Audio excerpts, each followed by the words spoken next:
Ang tanong ni Rika ay paano daw malaman na hindi pa nakaano ang isang lalaki. So kahit hindi ako lalaki, pag-usapan natin yan. Interesado ko ba malaman kung ano aking sagot? Please keep on watching para bago yan. Kung bago ka pa lang sa akin channel, please consider to like this video and subscribe my channel.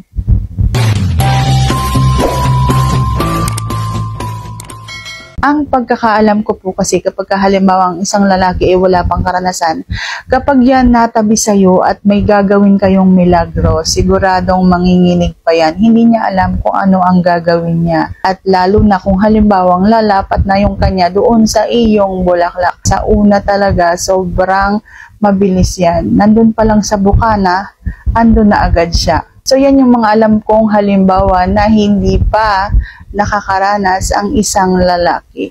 Kumbaga, maghuhulihan pa kayo pagdating sa ganong bagay. So sana sagot ko ng tamang tanong. If you like this video, please consider to like this video and subscribe my channel. Thank you for watching. See you on my next vlog.